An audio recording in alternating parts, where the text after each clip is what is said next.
Subscribe करें और bell दबाएं ताकि कोई खबर रह न जाए।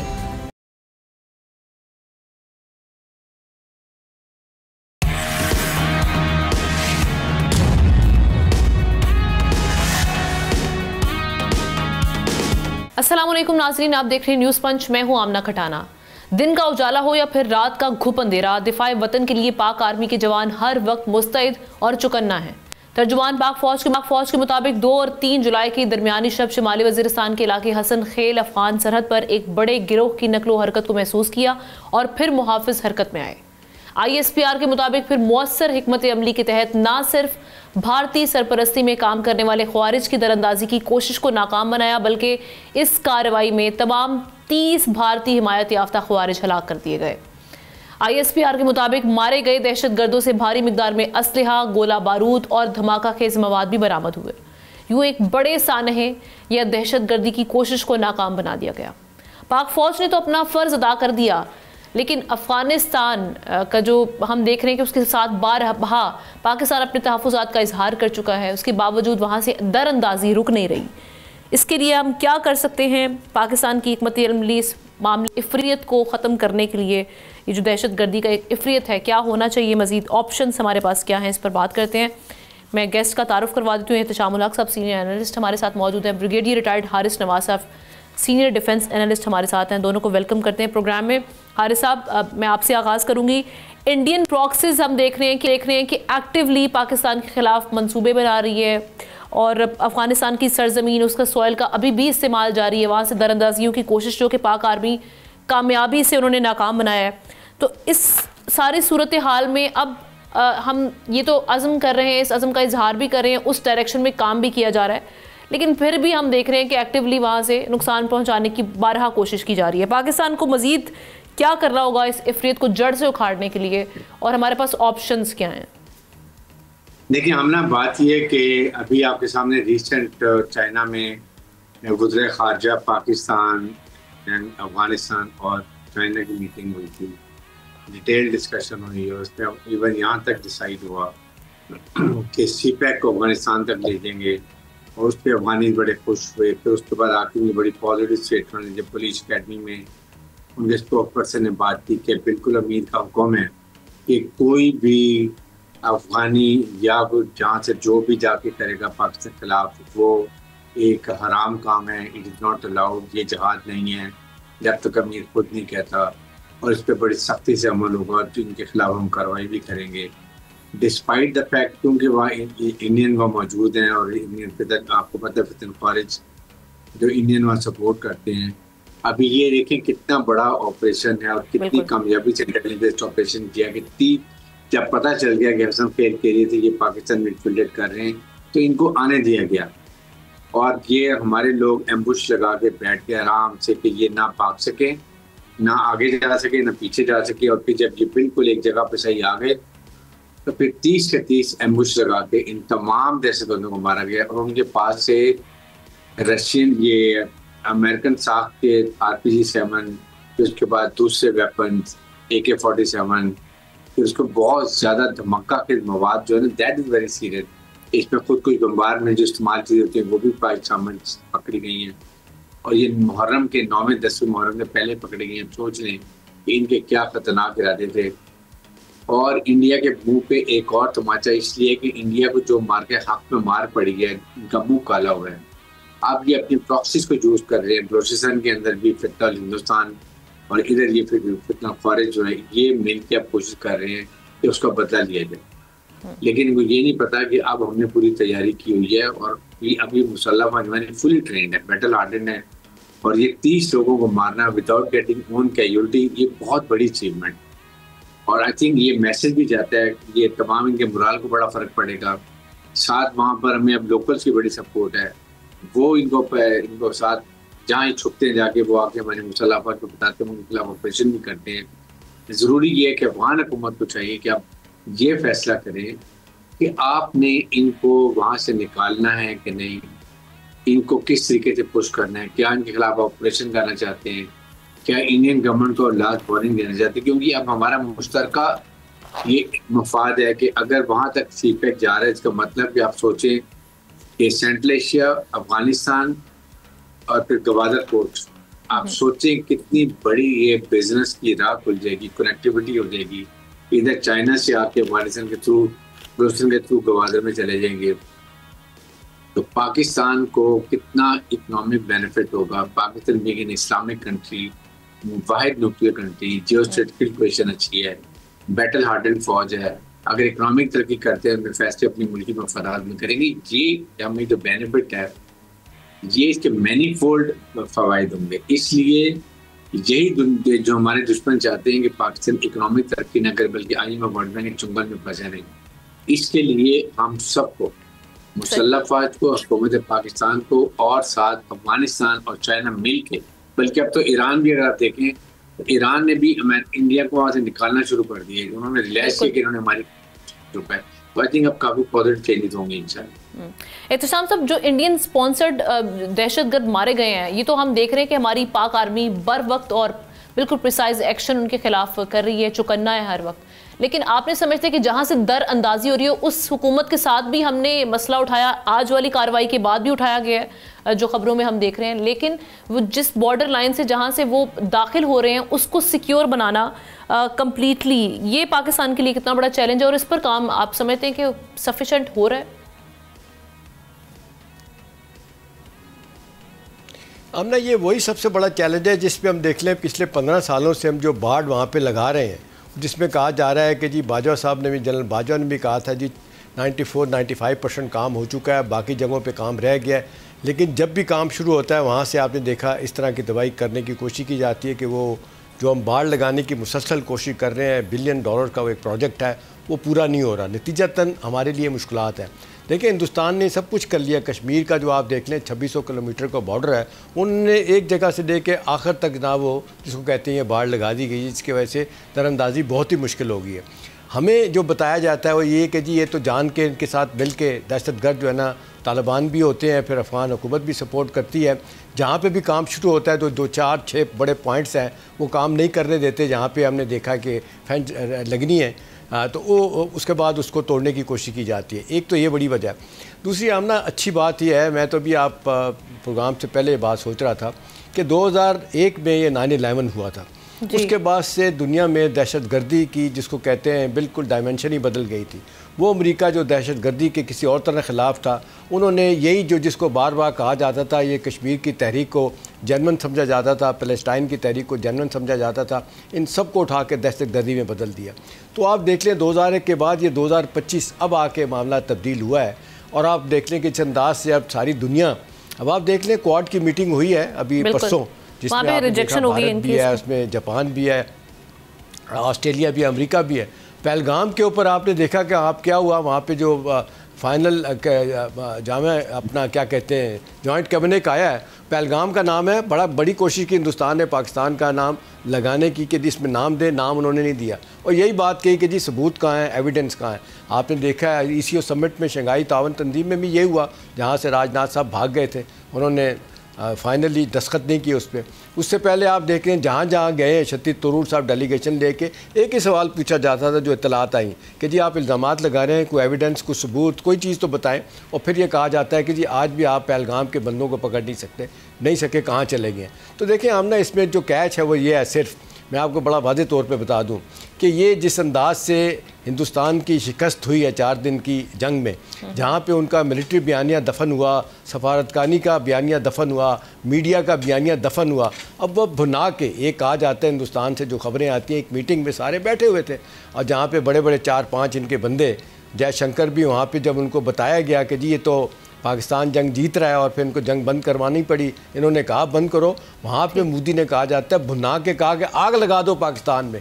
तो ये वही पास है आमना जो अब ऑपरेशन संदूर का है। अब कुछ नहीं कर सके, अब उनका है कि जी रॉ के साथ मिलके, मुसाद के साथ, TTP BLA के साथ मिलके पाकिस्तान में इस तरह की दहशतगर्दी करवाएं।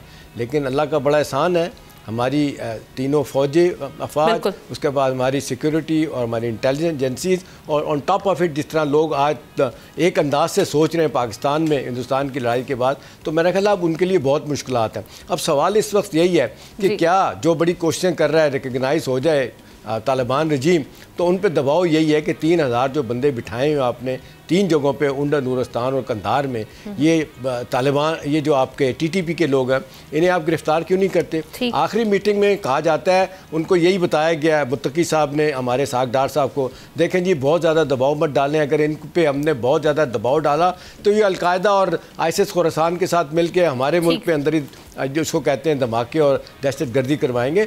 लेकिन nobody is prepare to listen their point of view. लोग यही कह रहे हैं दहशत गर्दी हो रही है, इसको रुकवाएं। रशिया भी था, लेकिन लेटेस्ट इत्तलात इसमें ये आमना कि चाइना, पाकिस्तान और अमेरिका बिल्कुल एक तरह सोच रहे हैं। प्रेसिडेंट ट्रंप जो है ना वो ज़ीरो टॉलरेंस है, यही है काउंटर टेररिज्म और दहशत गर्दी के हवाले से वो कहते हैं पाकिस्तान और चाइना के साथ भरपूर कोऑपरेशन। चले इस पे हम बात करते हैं। सवाल इस वक्त यही है कि हिंदुस्तान ये सब कुछ क्यों करवा रहा है। अभी देखें जितनी लेटेस्ट, हाँ इस वक्त सही है हम ना, जिस तरीके से लेटेस्ट इत्तलात आ रही हैं कि पाकिस्तान ने यूनाइटेड नेशन को, यूरोपियन यूनियन को, चाइना, उसके बाद रशिया, अमेरिका, सब लोगों को सबूत दे दिए ऑडियो वीडियो इसके साथ कि जी देखें दहशत गर्दी करवाई जा रही है, हिंदुस्तान की पैटर्नेज हासिल है दहशत गर्द तंजीमों को, तो अगर इसको नहीं रोका जाएगा तो मामला ठीक नहीं होंगे। पाकिस्तान जीत चुका है, हिंदुस्तान जो हर बात ये कह ठीक कुछ ऐड करना चाह रहे हैं तो फिर हम ब्रेक की जाने पड़ते हैं।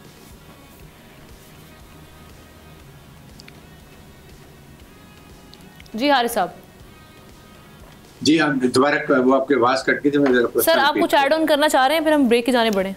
जी देखें, बात ये है कि इस वक्त ये बहुत ही ज़रूरत है कि पाकिस्तान को, अभी अमेरिका से हमारे बहुत अच्छी कम्युनिकेशन है, वी मस्ट टेल अमेरिकन कि आप चाहते हुए जितना वेपन है मुझे छोड़ के गए हैं वो सारा इन टेररिस्ट ऑर्गेनाइजेशन के हाथ में लगा हुआ है। उसके बाद अमेरिकन इंडियन खुला प्रॉक्सीज की बात कर रहे हैं। आप पहलगाम में फॉल्स फ्लैग ऑपरेशन पे इंडिया ने पाकिस्तान पे हमला कर दिया, हमारी लाइन ऑफ कंट्रोल, हमारी इंटरनेशनल एयर स्पेस सबको वायलेट किया।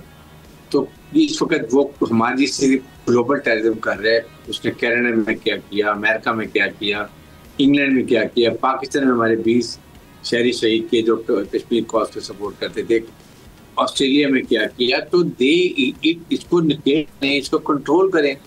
हम अकेले ट्रेनर हैं इसको लड़ने के लिए टेररिज्म के खिलाफ, इसलिए दे मस्ट सपोर्ट अस ताकि हम ये। लेकिन हारिस साहब इस वक्त जो मोदी हुकूमत को अपने इंटरनल कॉन्फ्लिक्ट है, जो अंदर से जो मुखालफत जिस तरीके से उनको मिल रही है मोदी सरकार को अपनी अपोजिशन जमातों से, कांग्रेस ने तो अपना आपने देखें एक बहुत ज़बरदस्त किस्म का उन्होंने इस हवाले से इतनी ज़बरदस्त किस्म की कंपेन चलाई है मोदी के ख़िलाफ़, तो उनको समझ नहीं आ रहा। तो अब तो लोग यही कह रहे हैं कि सिवाय इसके कि हर बात में पाकिस्तान पे इल्ज़ाम लगाना और अपनी सियासी तौर पे जो एम्बेरसमेंट मुल्क के अंदर हो रही है, उनके पास हारिस साहब कोई ऑप्शन नहीं है मोदी के पास कि सिवाय इस तरह की हरकत करें और वो जनाब जो दहशतगर्द तंजीमों के साथ मिलकर पाकिस्तान को डिस्टेबलाइज करें। ब्रेक का जा रहा है। जी लेकिन इसमें देखें एहतशाम साहब, बात ये ना कि आप इस वक्त दुनिया भी इनकी बात को नहीं मान रही है, क्योंकि इनका झूठ, इनका जो सब कुछ फॉल्स फ्लैग ऑपरेशन पकड़ा गया।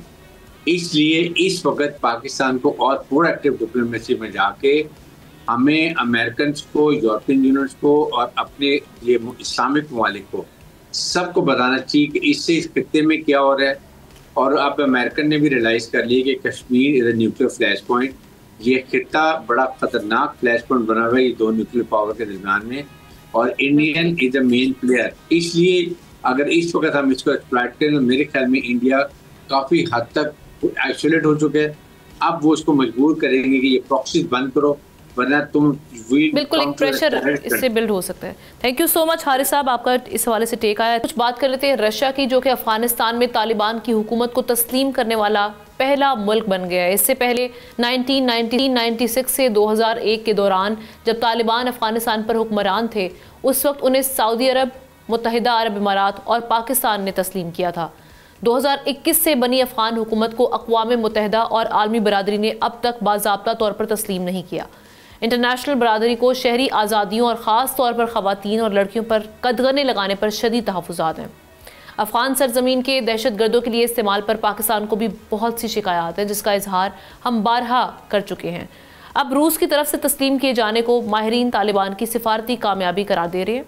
चाइना के बाद रशिया भी अफ़गानिस्तान में सरमायाकारी कर रहा है, लेकिन अहम सवाल ये है कि क्या रूस के बाद अब दूसरे मुल्क भी अफ़गान हुकूमत को तस्लीम करेंगे या नहीं।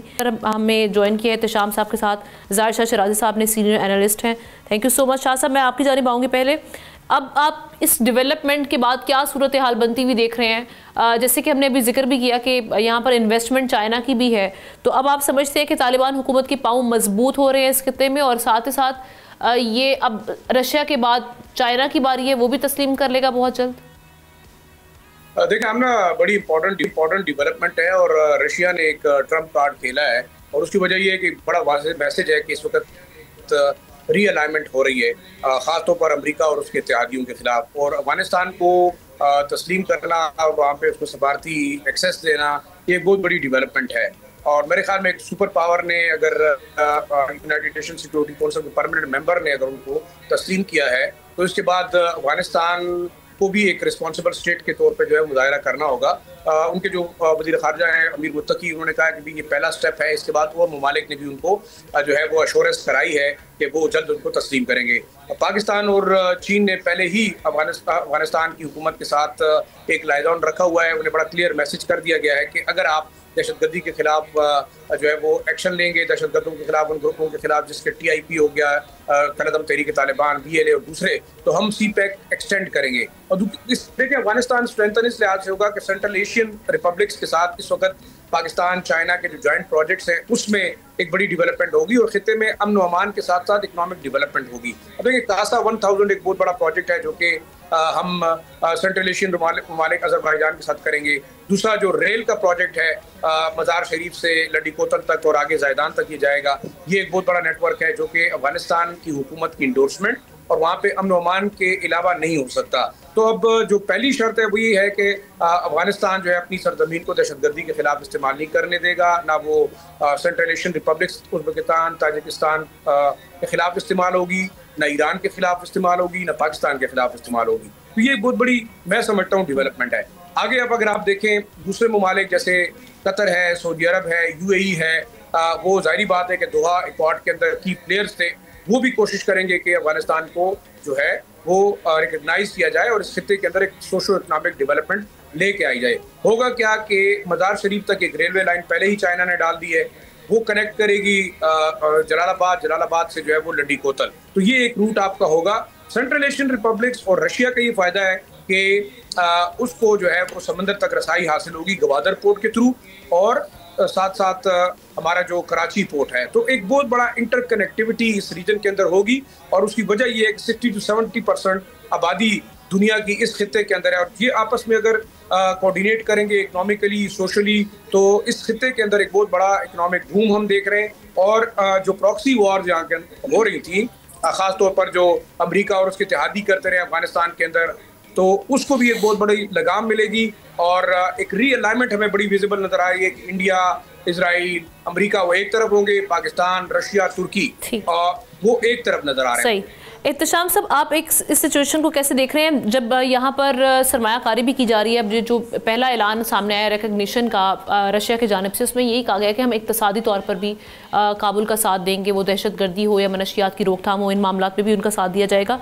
जब हम देखते हैं कि किसी भी मुल्क के माशी हालात ख़राब होते हैं, फाइनेंशली वहाँ पे अगर देखें कि वो मुल्क अनस्टेबल हो, तो उसकी वल्नरेबिलिटी का फ़ायदा उठाया जाता है भारत जैसे जो हम देख रहे हैं कि मकरूह जिनके अज़ाइम होते हैं ऐसे ममालिक की जानिब से।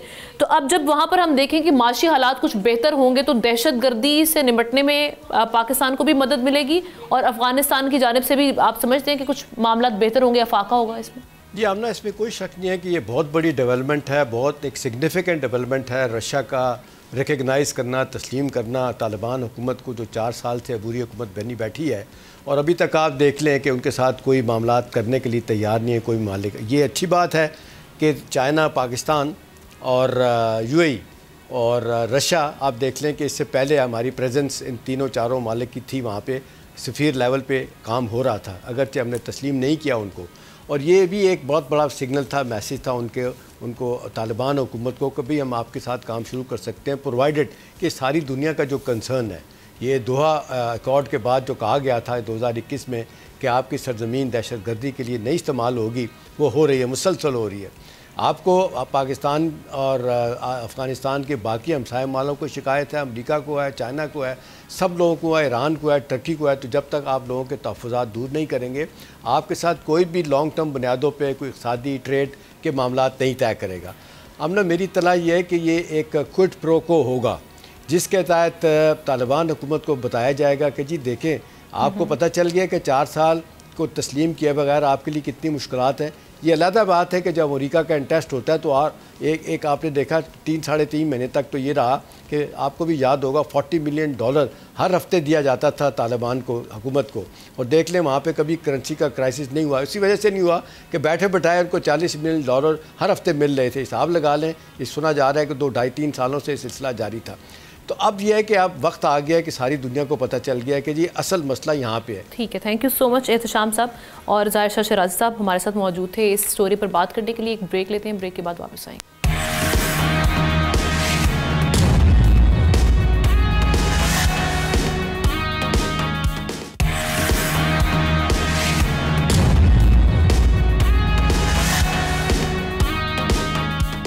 अगली स्टोरी की जानिब बढ़ते हैं नाजरीन। लियारी के इलाके बगदादी में 5 मंजिला रिहायशी इमारत अचानक आज हमने देखा कि ज़मीन बोस हो गई। इस इमारत में 6 ख़ानदान रिहायश पजीर थे, जिनमें से बहुत सौ के मलबे तले दबे होने का खदशा है।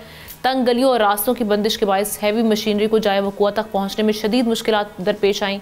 गिरने वाली इमारत के साथ जुड़ी 2 मंजिला इमारत को भी खाली करा दिया गया और इसमें हमने देखा कि डेथ्स भी रिपोर्ट हुई हैं। ये कोई पहला वाक़या नहीं है। अगर हम मार्च 2020 की बात करते हैं, गुलबहार कराची में 4 मंजिला इमारत गिरने से 27 अफराद जाँ बहक हुए थे। 13 जुलाई 2022 की अगर हम बात करें तो लियारी में नयाबाद में ही 4 मंजिला इमारत गिरने के नतीजे में एक शख्स जाँ बहक हो गया था। चंद दिन पहले अगर हम बात कर लेते हैं 30 जून 2025 की, तो कराची के इलाके खारा दर में एक 6 मंजिला रिहायशी इमारत का कुछ हिस्सा गिर गया। रेस्क्यू एहलकारों ने फौरी कार्रवाई करते हुए इमारत में फंसे तमाम अफराद को बाहिफाजत निकाल लिया था। Sindh building control authority SBCA अब तक 570 इमारतों को इंतहाई ख़तरनाक करार दे चुकी है। ये लंबी फहरिस्त होने के बावजूद हम देख रहे हैं कि यहाँ पर इंसानी जानें जो हैं वो ज़ाया हो रही हैं। इस पर कोई एक्शन हमें क्यों नहीं दिया जा रहा, इक़दाम क्यों नहीं किए जाते सिंध गवर्नमेंट की जानिब से या SBCA, KMC, DMCA। जब कोई इमारत बनने लगती है उस वक्त पहुँच जाते हैं, लेकिन जब ये इमारतें इनकी चेक एंड बैलेंस का वक्त आता है तो उस वक्त जब कोई हादसा रूनुमा हो जाता है उसके बाद हम बैठकर नोटिस या इन मामलात को देख रहे होते हैं। इसी पर बात करने के लिए हमारे साथ चेयरमैन बात मौजूद हैं हसन बख्शी साहब और सिंध स्पोक्स पर्सन नादिर गबोल साहब भी हमारे साथ मौजूद होंगे। दोनों को वेलकम करते हैं प्रोग्राम में। हसन बख्शी साहब, सबसे पहले मैं आपकी जानिब आती हूँ, क्या समझते हैं कि हम देख रहे हैं कि एक लंबी फहरिस्त है पूरे शहर में मखदूश इमारतों की, उसके बावजूद इस तरह के हादसा पेश आ जाना, इंतज़ामिया कहाँ होती है जो सारे सिचुएशन में जिस वक्त ये इमारत खड़ी की जा रही होती है या इमारत मखदूश हो गई होती है इतनी पुरानी, इसकी चेक एंड बैलेंस के लिए क्यों नहीं इक़दाम किए जाते? बिस्मिल्लाहिर्रहमानिर्रहीम, आपका शुक्रिया जी। देखिए, पहले जो ये हादसा हुआ, जितने सख्त अल्फाज में इसकी मजम्मत की जाए वो कम है। अब मैं ये बताऊंगा कि 2 किस्म की इमारतों में ये प्रॉब्लम आ रहा है और मज़ीद आएगा। ये जो नंबर्स आप कह रहे हैं ये मज़ीद बढ़ेंगे। जी एक तो वो बिल्डिंग है जो 50, 60, 70 साल पहले बनी और वो डेंजरस डिक्लेयर हो गई। इसमें ज़्यादातर मकीन फाइनेंशियली चैलेंज्ड हैं, यानी उनके पास वो असबाब नहीं है कि वो अपना कोई मुतबादिल घर कर सकें। वो ये समझते हैं कि जिस तरह वो ये मकान, ये फ्लैट, ये दुकान खाली करेंगे तो यहाँ पर उनको इसकी कोई मुतबादिल मिलेगा, और ये ज़्यादातर 50-50 साल से रह रहे हैं। तो सर इनको मुतबादिल, इनको रिहाइश का सामान करके देना, ये भी तो हुकूमत का काम है ना? जी, इसमें हमने एक तजवीज़ पेश की है सिंध हुकूमत को। हम चाहते हैं कि लेजिस्लेशन बने कि ये 500-600 जो इमारतें हैं कि इसका जो मालिक है आप उसको नोटिस करें 3 महीने में, जब इमारत डिक्लेयर होती है डेंजरस, कि वो इसको रिकन्स्ट्रक्ट करे। ये 2 साल बनाने का पीरियड है, इन लोगों को किराया दे और बनने के बाद फ्री वो जगह उतनी दे जितनी उनके पास मौजूद है। और ऊपर जो फ्लोर बनेंगे, क्योंकि रेशो बढ़ चुके हैं वक्त के साथ, वो अपना बेच के अपना इन्वेस्टमेंट भी वसूल करे और अपने 2 पैसा नफ़ा भी कमाए। अगर वो फेल होता है 3 महीने में नहीं करने के लिए, तो ये ज़मीन की ओनरशिप अथॉरिटी, एक नई अथॉरिटी बनाई जाए, वहाँ ट्रांसफ़र हो जाए और आबाद को देते हैं, आबाद अपने मेंबर से बनवा के दे देगी। इसमें देखें, इन लोगों को एक मुतबादिल टेम्परेरी जगह भी मिलेगी, किराया भी मिलेगा, और उसके बाद रहने के लिए एक मुस्तकिल जगह मिल जाएगी। This is the only way out, legislation करना पड़ेगा। आबाद इस सिलसिले में क्या किरदार निभा चुका है या अब क्या उनकी हिकमत अमली इस हवाले से मजीद? अभी तो आपने वैसे कुछ तो पॉइंट्स आपने रेज कर दिए, लेकिन देखिए आबाद ने गवर्नमेंट को कहा है कि ये लेजिस्लेशन करें और हम ये लेजिस्लेशन तैयार करके देते हैं, और अगर इसका ओनर ट्रेसेबल नहीं है, क्योंकि बहुत से इसके ओनर प्री पार्टीशन डेज के हिंदू लोग हैं जो है ही नहीं। जब ये बिल्डिंग गिरती है तो इसका ओनर पैदा हो जाता है, कोई ना कोई कागजात जाली बना के आ जाता है। आबाद के मेंबर खुद बनाएंगे इसको, कोई मसला नहीं, we will do it as a national cause, we will do it. However इससे बड़ा जो मसला है आमना, जो आपको बात करनी चाहिए, ये 600 बिल्डिंगें हैं, 60,000 बिल्डिंगें वो हैं जो कराची में इलीगल, अनऑथराइज, अनअप्रूव बनी हुई हैं, जो 40 गज पे 8 मंजिला बिल्डिंग, और सिर्फ ये बिल्डिंग कंट्रोल के इलाके में नहीं बनी है, कैंटोनमेंट्स में भी बनी हुई है, ये पोर्ट कासिम के इलाके में भी बनी हुई है, जिसमें ना कोई इंजीनियर इन्वॉल्व है, ना कोई आर्किटेक्ट इन्वॉल्व है, ना कोई। ये बिल्डिंग्स कैसे, गैर कानूनी तामीरात कैसे कायम हो जाती हैं? ये कौन रिस्पॉन्सिबल है इसमें? ये कनाइवन से होती है, जो उस इलाके का रेगुलेटर है, उसके अफसरान मिले हुए होते हैं, उस इलाके के लोकल इंतजामिया मिली हुई होती है, पुलिस मिली हुई होती है, वो दूसरी तरफ देखने के पैसे लेते हैं। मेरा मेंबर बिल्डिंग बनाता है, 1.5 साल अप्रूवल में लगता है, 5 साल बिल्डिंग बनाने में लगता है, ये पूरी बिल्डिंग 6 से 9 महीने में मुकम्मल हो जाती है। सो ये इसमें बहुत पैसा इन्वॉल्व है। मैं जो कहना चाह रहा था, देखें ये बेहिसाब बिल्डिंगें बन चुकी हैं। कराची एक सिस्मिक जोन है जो कि अर्थक्वेक से हर्ट हो सकता है, और यहाँ पर बिल्डिंग सिस्मिक रिक्वायरमेंट से बननी चाहिए। अल्लाह ना करे, if there is an earthquake on certain Richter scale, ये पैक ऑफ कार्ड्स की तरह ये बिल्डिंगें गिर जाएंगी। ना हमारे पास वो सहूलत है, ना हमारे पास वो कैपेसिटी है कि हम इन लोगों को उस वक्त मेडिकल हेल्प भी कर सकें। एक बिल्डिंग का मलबा साफ करने को आपको 15 दिन लगते हैं, एक बिल्डिंग। ये I am talking about 50-60,000 buildings. Please try to understand क्या करना चाहिए। अभी करना ये चाहिए कि जो ये इलीगल बिल्डिंगें आज भी बन रही हैं, इसको फिलफॉर डिमोलिश करें। जो बना रहा है उसके खिलाफ, उस क्रिमिनल के खिलाफ FIR ATC में काटें।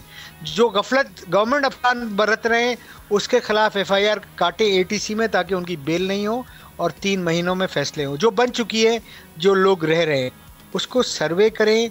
जहाँ पर जैकेटिंग हो सकती है उसकी जैकेटिंग करें, यानी जैकेटिंग से मुराद है कि उसको इतना मजबूत करें कि वो एक सर्टन अर्थक्वेक को बर्दाश्त कर सके, और जो इस काबिल नहीं है उसको डिमोलिश करके रिकंस्ट्रक्ट करें, और उन बिल्डिंगों को एक सर्टन पैसों में फ़ीस लेके, मिनिमम फ़ीस लेके रेगुलराइज करें। देखिए, हम इंसानी जान से और इंसानी माल से खेल रहे हैं और गफलत बरत रहे हैं, और इसका जवाब दे तमाम इलेक्टेड लोग, तमाम जिम्मेदार लोग। और मैं अपनी भी बात करता हूँ, गवर्नमेंट ऑफ पाकिस्तान की ये जिम्मेदारी बनती है कि गवर्नमेंट ऑफ सिंध की, कि वो इस चीज़ को इंश्योर करे कि जिस तरह से आपने बात की, गैर कानूनी तामीरात ख़ास तौर पे जो कायम की जा रही हैं, किस तरह से कायम की जा रही हैं, इनको ख़त्म, इनका डिमोलिश करना लाजिम बन चुका है। Thank you so much Hasan Bakhshi साहब हमारे साथ बात करने के लिए। नादिर गबोल साहब, स्पोक्स पर्सन सिंध हुकूमत, हमें ज्वाइन कर चुके हैं। Thank you so much Nadir साहब। आज बड़ा ही ये अफसोसनाक वाक़या पेश आया हमारे सामने। हम देख रहे हैं कि ये पूरे शहर में वैसे तो बहुत सारी ऐसी इमारत हैं जो कि मखदूश हालत में हैं। इसमें सर क्या पहले प्री नोटिस जारी नहीं किए जाते? आपका तो ये हल्का भी था, आपके वालिद साहब भी यहाँ से इलेक्टेड हैं, बड़े क्वेश्चन रेज हो रहे हैं कि क्या सूरत हाल थी वहाँ की, क्यों नहीं इससे पहले लोगों को आगाह किया गया, या अगर आगाह भी किया गया तो इस चीज़ को इंश्योर क्यों नहीं करवाया गया इवैक्यूएशन को?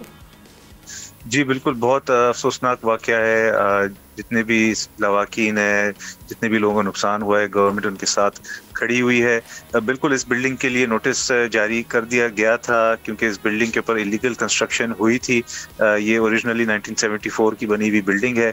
इस पे इनिशियली सिर्फ 3 मंजिल थे, बाद में इलीगली 2 मंजिल ऐड किए गए थे रहायशियों की तरफ से ही। गवर्नमेंट ने ना कोई परमिशन दी थी, ना कोई NOC दी थी, गवर्नमेंट की नॉलेज के बगैर ये बनाया गया था। वो कैसे जाती हैं अगर गवर्नमेंट ने परमिशन नहीं दी थी? SBCA, KMC, DMC वैसे जब कहीं तामीरात हो रही होती है वहाँ पर मौजूद होती हैं, लेकिन इस सारे सिचुएशन में ये खड़ी कैसे हो गई बिल्डिंग वहाँ पर? जी बिल्कुल, देखें ये रातों रात बिल्डर के साथ मिलकर ये लोग सामान मुंतकिल करके, जो रॉ मटेरियल होते हैं वो करके बना देते हैं बिल्डिंग्स। गवर्नमेंट की नॉलेज में जब आ गया तो गवर्नमेंट ने नोटिस दिया था इन बिल्डिंग के रिहायशियों को कि इसको फौरी तौर पे वेकेट करे, ताकि गवर्नमेंट जो है ये एडिशनल फ्लोर्स को फिर तोड़कर गवर्नमेंट इस बिल्डिंग को वापस से अपनी ओरिजिनल हालत में लाए, मगर रिहायशियों की तरफ से एक्सट्रीम रेजिस्टेंस आई। यहाँ तक कि जब गवर्नमेंट का अमला गया था इन्फोर्स कराने के लिए इस नोटिस को, तो रिहायशियों ने बाकायदा एहतजाज किया और गवर्नमेंट के अमले को एक्सेस करने ही नहीं दिया ये बिल्डिंग। गवर्नमेंट कोशिश करती है कि रिहायशियों को, लेकिन गवर्नमेंट की रिट कायम रहना जरूरी है ना। ये कैसे हो सकता है कि जी बिल्डिंग बन भी गई फिर उस पे उसको ना डिमोलिश किया गया, हुकूमत उस पे भी कह रही है कि जी वहाँ पे प्रोटेस्ट किया जा रहा था, उनकी जानिब से प्रोटेस्ट किया जा रहा था, लेकिन एक चीज जो गैर कानूनी कायम की गई है उसको मिटाना, उसका खात्मा करना, ये तो इंश्योर आपने करना था ना, गवर्नमेंट ऑफ सिंध। जी बिल्कुल, गवर्नमेंट की ही जिम्मेदारी है, आप सही फरमा रही है। और अभी जो हम देख रहे हैं, अभी चेयरमैन आबाद साहब से भी बात हो रही थी, हसन बख्शी साहब हमारे साथ थे, वो बता रहे हैं कि तकरीबन 50,000 ऐसी यहाँ पर बिल्डिंग्स हैं सिंध हुकूमत में जो कि गैर कानूनी तामीरात हैं। उसके हवाले से क्या करेंगी? तो मुझे फिगर का नहीं पता, बट तकरीबन 500 का फिगर है मेरे सामने कि 500 ऐसी बिल्डिंग्स हैं। उन सबको नोटिस भी दिए गए हैं, कानूनी कार्रवाई भी की जा रही है। ऐसी बात है, जब लोग ऑलरेडी रहना शुरू कर देते हैं तो उनको निकालना भी एक ह्यूमैनिटेरियन, एक सिविलियन इशू एक बन जाता है कि फिर वो कहाँ जाते हैं, वो कहेंगे कि भाई हम बच्चों को कहाँ पे रोड पे लेकर जाएं। तो गवर्नमेंट ने सारी चीज़ें देखनी होती है, गवर्नमेंट पीछे नहीं हटती, गवर्नमेंट अपना केस परसू करती रहती है और कोशिश यही करती है कानूनी तौर पर इन्फोर्समेंट करे। मगर जो सबसे ज़्यादा जो जिम्मेदारी आयद होती है वो खुद इन बिल्डिंग की रहायशियों पे होती है ना, क्योंकि at the end of the day नुकसान इनका ही होता है। अभी भी बहुत अफसोसनाक वाकया हुआ है, गवर्नमेंट बहुत ज्यादा ये पहला वाकया नहीं है नादिर साहब, ये 20 में भी वाकया हो चुका है। 2020 में 4 मंजिला इमारत गिरी है गुलबहार कराची में, 27 अफराद गए। 13 जुलाई की 2022 की बात कर लेते हैं, वहाँ पे भी नया आबाद में 4 मंजिला इमारत गिरी, वहाँ पे भी हलाकत रिपोर्ट हुई। अब 30 जून 2025 की बात कर लेते हैं, इसी साल पिछले महीने, इसमें भी हम देख रहे हैं खारादर में एक 6 मंजिला रिहायशी इमारत का कुछ हिस्सा गिरा। वो तो रेस्क्यू एहलकार फौरी तौर पर पहुंच गए और वहां पर जरा जानी नुकसान नहीं हो पाया, शुक्र अल्हम्दुलिल्लाह। लेकिन इस बार ये अब एक और वाकया, कितने और वाकयात का हम रिपोर्ट होते हुए देखेंगे, उसके बाद जाके हुकूमत पाकिस्तान या हुकूमत सिंध इस सिलसिले में कोई काम करेगी कि हम देखें कि जी रुक जाएं, अब तदारुक हो इन वाकयात का? नहीं, हुकूमत सिंध तो भाई कोशिश करती रहती है कि रोकें इन वाकयात को, मगर जाहिर सी बात है, कराची, आप भी कराची में रहती हैं, इतनी आबादी बढ़ चुकी है कि हर गली में गवर्नमेंट का रेडार काम नहीं करता। जैसी गवर्नमेंट की नॉलेज में आ जाता है, क्योंकि जाहिर सी बात है हमारी टीम्स तो होती हैं, गश्त पे निकली हुई होती हैं, अपनी विजिलेंस उनकी चलती रहती है, पर ये पूरे फ्लोर ये लोग एक रात में बना देते हैं और इसी वजह से ये सब स्टैंडर्ड होते हैं, इनका क्वालिटी भी वो नहीं होता और उसकी वजह से इस तरह के अफसोसनाक वाकया पेश आते हैं। गवर्नमेंट अपनी कोशिश जारी रख रही है और इस तरह की तमाम बिल्डिंग की लिस्ट मौजूद है। अब जाहिर सी बात है, ये एक इतना तहलका खेज वाकया हुआ है, उसके बाद इंक्रीज स्ट्रिक्ट इन्फोर्समेंट गवर्नमेंट दिखाएगी अपनी तरफ से। Thank you so much. Nadir Gabol साहब हमारे साथ मौजूद थे और से उन्होंने सिंध हुकूमत को रिप्रेजेंट करते हुए यही बताया कि जी इस बार इंश्योर किया जाएगा कि इन्फोर्समेंट जो है वो स्ट्रिक्टली की जाए। लेकिन कई ऐसे वाकयात, हादसात उसके बाद हम देखते हैं, नोटिस लिए जाते हैं, रिपोर्टें बनती हैं, लेकिन अगला वाकया फिर हमारे सामने पेश आ जाता है और उसके बाद फिर यही बातें रवायती। एक ब्रेक लेते हैं, ब्रेक के बाद वापस आते हैं, नई स्टोरीज हमारे सामने मौजूद होंगी, उन पर डिस्कस करेंगे।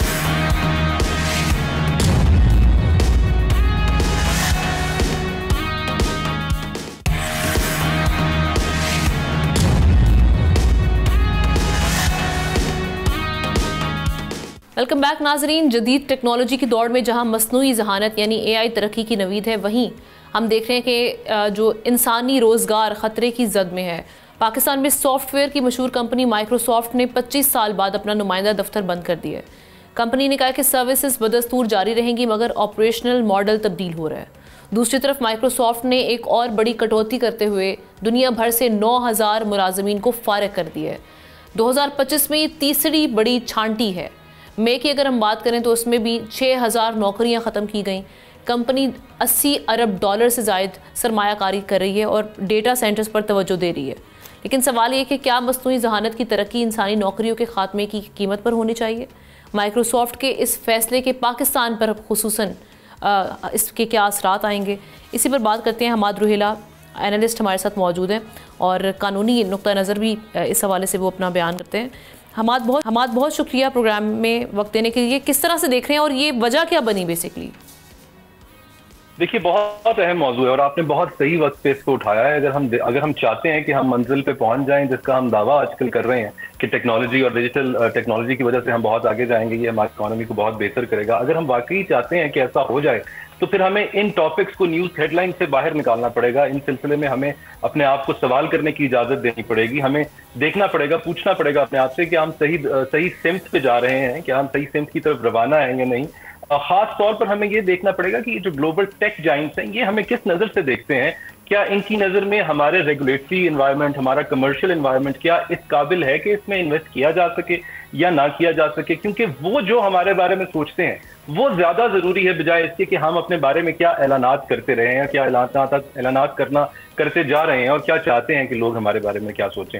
आपने जैसे जिक्र किया माइक्रोसॉफ्ट की एक तरफ हम बात देख रहे हैं कि वो इस वक्त मुल्क छोड़कर जा रही है, इसी तरीके से करीम का पिछले दिनों हमने देखा था कि मुल्क छोड़कर जा रही है, लेकिन दूसरी तरफ हमने ये भी देखा है कि स्टारलिंक जैसी कंपनीज, वन वेब जैसी कंपनीज, शंघाई स्पेस कॉम जैसी कंपनीज भी हमारे मुल्क में बहुत इंटरेस्ट ले रही हैं और बड़ा प्रोएक्टिवली हमारे रेगुलेटर्स के साथ लाइसेंस लेना चाहती हैं। तो फिर ये बात तो दुरुस्त मुझे लगता है कि कहना हमें चाहिए कि जितना हमें बताया जाता है अक्सर कई तरफ से कि हकीकत बहुत हौसला शिकन है, उतनी हौसला शिकन तो नहीं है, बेशक हौसला मंद भी नहीं, लेकिन हालात उतने बुरे भी नहीं जितने बताए जाते हैं। हमारी आप टेक इंडस्ट्री के बारे में देखिए तो हम ग्रोथ की तरफ हैं। अगर आप ईयर टू ईयर इसका कंपैरिजन करें तो हमें अच्छे डिजिट्स नजर आते हैं। इसी तरीके से अगर आप मंथ टू मंथ कंपैरिजन भी देखें तो वो भी हमारा पॉजिटिव ट्रेंड नजर आता है, बुलिश ट्रेंड नजर आता है। इन्हीं पॉजिटिव ट्रेंड्स को देखकर हमारी हुकूमत जो है अगले आने वाले सालों में एक बहुत एम्बिशियस टारगेट सेट किए हुए है, गालबन $10 बिलियन का टारगेट सेट किए हुए हैं। वो टारगेट अचीव हो सकता है, लेकिन उसके लिए भी हमें बहुत ज्यादा रेगुलेटर्स की तरफ अपना फोकस करना पड़ेगा। खासतौर पर हमें उन कंपनीज की तरफ देखना पड़ेगा कि वो आखिर क्या वजह थी कि उन्होंने रीस्ट्रेटेजाइज किया, रीलोकेट किया। माइक्रोसॉफ्ट की अगर आप बात करें तो वो बहुत स्ट्रेटेजिकली यहाँ से रीलोकेट करके गए हैं। पाकिस्तान से उन्होंने अपना फुटप्रिंट बहुत कम कर दिया है और वो ज्यादातर ग्लोबल हब्स की तरफ जा रहे हैं, रीजनल हब्स की तरफ जा रहे हैं।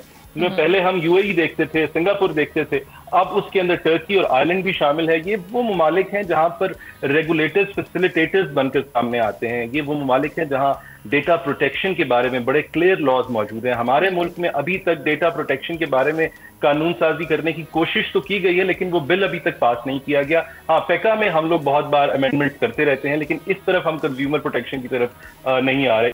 One window of licensing operations की तरफ अगर हम जा सकते हैं तो हमें उस तरफ जाना चाहिए। हमें रिपैट्रिएशन के लिए स्पेशल फॉरेक्स रिजीम अगर हम कोई शेप दे सकता है स्टेट बैंक, तो इस तरफ जरूर हमें देखना चाहिए। ऐसे ही हमारी एस्पायरेशंस तो हम देखने बड़ी हाई हैं, लेकिन उस समत में, उस डायरेक्शन में उस तरह से काम नहीं हमें नजर आता, एक्शन नजर नहीं आता। Thank you so much Hammad, हमें इजाजत दीजिए, आपसे इंशाल्लाह कल मुलाकात करेंगे। अल्लाह हाफिज।